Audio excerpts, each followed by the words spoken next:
Agora, pessoal, no livro de português, página 46, nós vamos estar fazendo a nossa aula de redação, que representa leitura e interpretação de texto hoje, de um texto, que tem como título falando sobre o museu. Vocês vão fazer a leitura desse texto com muita atenção, aproveitar a oportunidade de estar praticando a leitura, pois quanto mais a gente lê, mais a gente aprende corretamente. Observando os sinais de pontuação que nós estamos estudando aí dentro desse texto, certo? E na página 46, vocês vão fazer a leitura do texto, que fala sobre museu, o que é, vocês vão aprender um pouquinho. E fazer o estudo do vocabulário. Quando eu falo estudo do vocabulário, que se encontra na página de número 47, a gente vai estar falando do estudo das palavras desconhecidas que apareceram no texto, com seus significados, certo? Na página de número 48, o estudo do texto, vocês vão estar respondendo as questões de acordo com o que vocês entenderam do texto. Na página de número 49, falando sobre os sinais de pontuação, certo?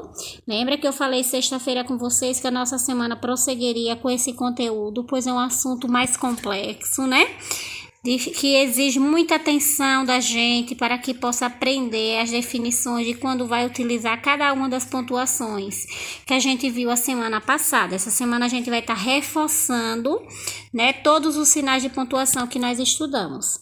Aí hoje nós no livro de português, na página 49, vamos ao início, falando sobre os sinais de pontuação, observando algumas imagens, algumas frases que foi feito uso de algumas pontuações. Como na primeira imagem tem a primeira frase: essa minha esposa é perfeita. Usou o ponto final, indicando que é uma frase afirmativa. Na segunda imagem, essa minha esposa é perfeita. Ou seja, finalizou com um ponto de exclamação, pois indica, uma frase exclamativa. No final de uma frase exclamativa, o ponto de exclamação. Aqui nós temos duas imagens ilustrativas de duas crianças com um bolo, diante de um bolo, onde representa duas frases negativas, e fez uso do ponto final. Não quero bolo. Frase negativa, fez uso do ponto final. Na frase abaixo, a outra temos: não quero bolo. Ou seja, todas as duas frases fez uso do ponto final. Vamos agora entender, para que serve os sinais de pontuação mais uma vez. Para que serve os sinais de pontuações? Para quê? Para exprimir ao leitor, a pessoa que está lendo, a ideia de que adequada de entonação, de ritmo da leitura presente no texto. Então, os sinais de pontuação, eles servem, para dar uma entonação adequada. O que quer dizer uma entonação adequada? O ritmo da leitura. Para que você possa ler pausadamente, para que você possa ler e entender o que você está lendo, de acordo com as pontuações. A importância do aluno, você, aluno, aprender, o uso de todos os sinais de pontuação é para que você possa, ler de forma correta. Os textos, como você for fazer a leitura, como no caso do texto museu, que vocês acabaram de ler. Vocês vão estar fazendo a interpretação com a ajuda dos auxílios, dos sinais de pontuação, que vão ajudar vocês a interpretar também o texto. Aí vamos falar agora do ponto final. Tá aqui ele, esse pontinho, que ele encerra uma ideia. Ele é utilizado no final de frases afirmativa quando está afirmando ou negativa quando está negando, certo? Ponto de exemplo: gosto de assistir filme, uma afirmativa, encerrou a ideia.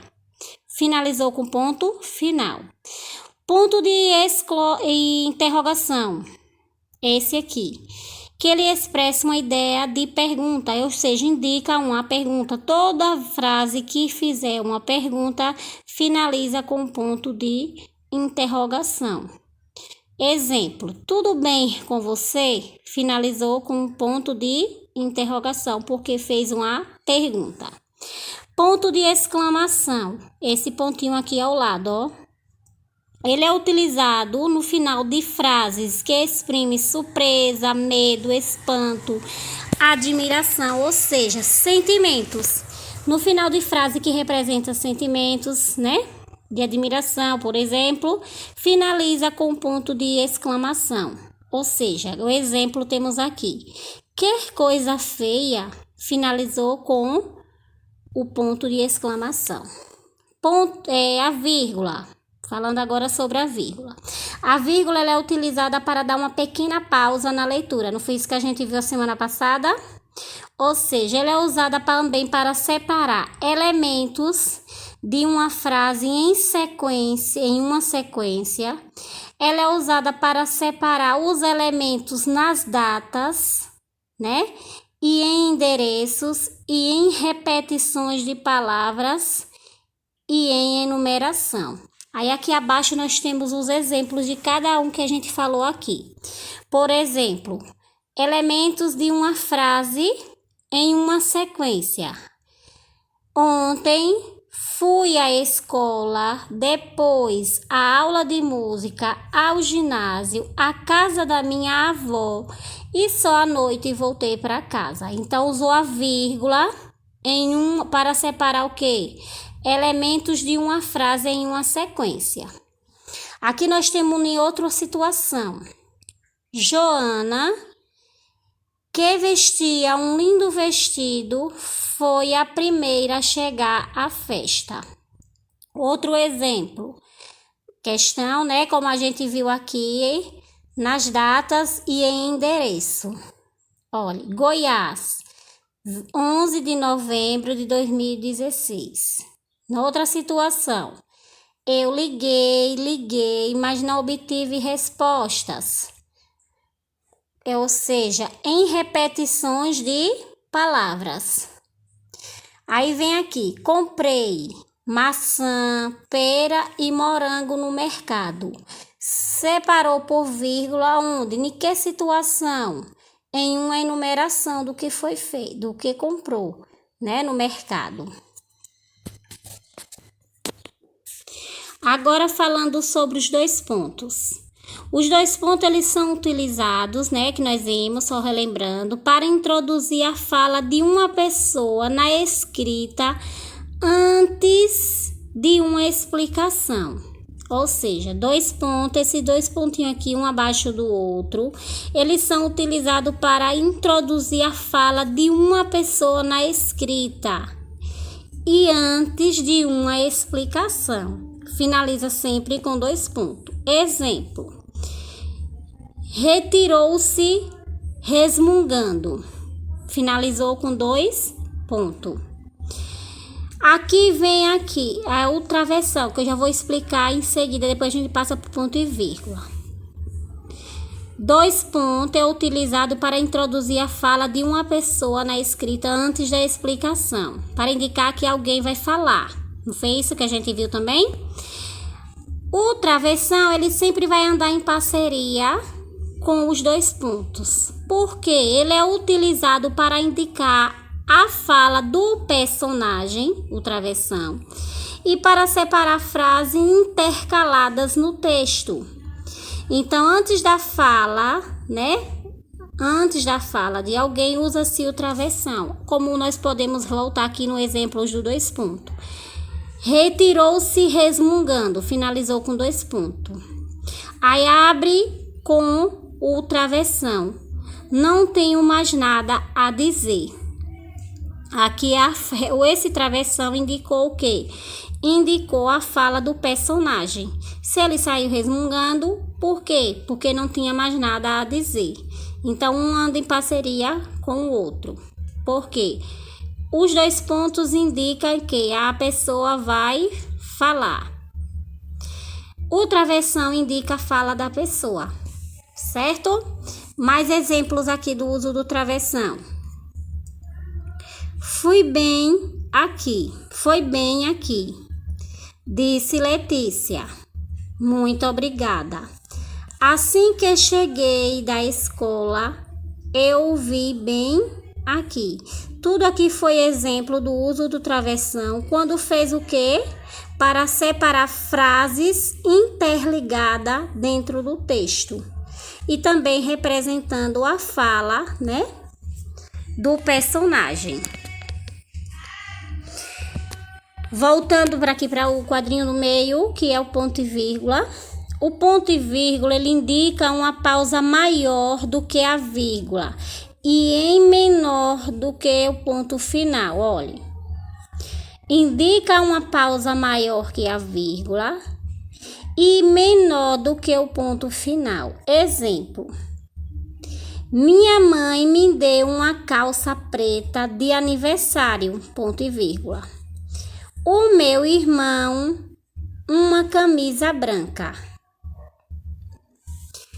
Falando agora das aspas, são utilizadas para indicar uma citação, certo? Para indicar o quê? Um pensamento. Não foi isso que vimos sexta-feira na aula? Para indicar, né, quem fica dentro das aspas? Para indicar uma citação, para representar um pensamento.